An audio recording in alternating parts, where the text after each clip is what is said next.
5 लाख दोन मिनिट हां sir role sir बोला. हां रोल सर, आज मोठा अपघात झालेला आहे. असुरक्षित विहीर होती तिथे, रस्त्याचं काम अपूर्ण असल्यामुळे मागे घ्या ना कचरा बांधायचा राहिला होता. अशा घेता ना घटना बूम खाली घ्या. देखील झाली होती. आज पंढरपूरमध्ये झालेली आहे. काय सूचना? अतिशय दुर्दैवी घटना आहे. 8 लोक या ठिकाणी मृत्युमुखी पडले. त्यात बहुतांशी महिला आहेत, लहान मुलं आहेत. अतिशय दुर्दैवी घटना आहे. आणि आता मोदी सांगितलं की यामध्ये जे दोषी असतील त्यांच्यावर अतिशय कडक कारवाई केली जाईल. मी आधी सांगितलं की सदोष मनुष्यवधाचा गुन्हा त्यांच्यावर दाखल केला जाईल. दिंडोरीला ज्या वेळेला ही घटना घडली त्याच्यामध्ये जे लहान लहान मुलं डायरेक्ट तिथं रस्त्याच्या सेंटरलाच विहीर होती, कठडे तिला नव्हतं आणि फुटभर 6 इंचच असेल आणि त्यामुळे ती गाडी गेल्यामुळे तिथे सुद्धा मोठी घटना 6 महिन्यापूर्वी घडली.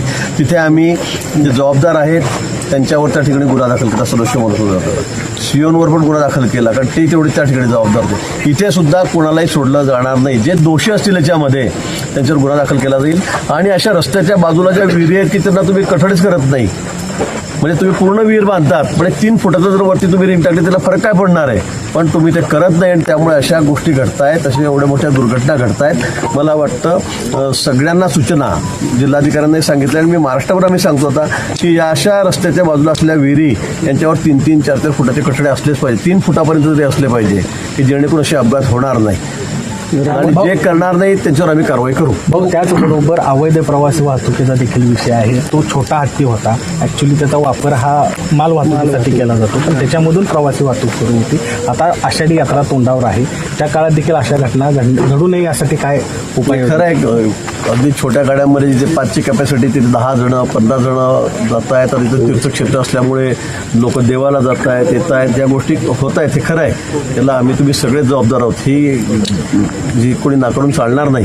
पण मला असं वाटतं की आता या गोष्टीचा सुद्धा कुठेतरी आळा बसला पाहिजे. पोलीस प्रशासनाला आम्ही सूचना देऊ की यापुढे अशी अवैध वाहतूक चालणार नाही. फारच म्हणजे मोठ्या प्रमाणामध्ये म्हणजे 5च्या ठिकाणी 15-20 लोक जर बसायला लागलेत तर मला वाटतं हे अतिशय चुकीचं आहे. हे सर निश्चित पुढे आम्ही काळजी घेऊ. सरकारच्या वतीने माननीय मुख्यमंत्री महोदयांनी सांगितलेलं आहे की जे मृत्युमुखी पडले त्यांच्या नातेवाईकांना प्रत्येकी 5-5 लाख रुपये त्या ठिकाणी जाहीर केलेले आहेत.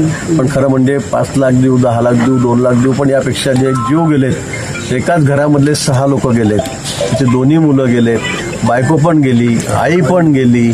मला वाटतं खूप दुर्दैवी प्रकार आहे हा कुठेही त्याची भर जी त्याची काही पैशातून कुठेही भरून निघणारी नाही आहे. त्याच्या वेदना आम्ही ज्यावेळेला बघतोय तर खरं सांगण्याच्या पलीकडे आहे. Okay, thank you.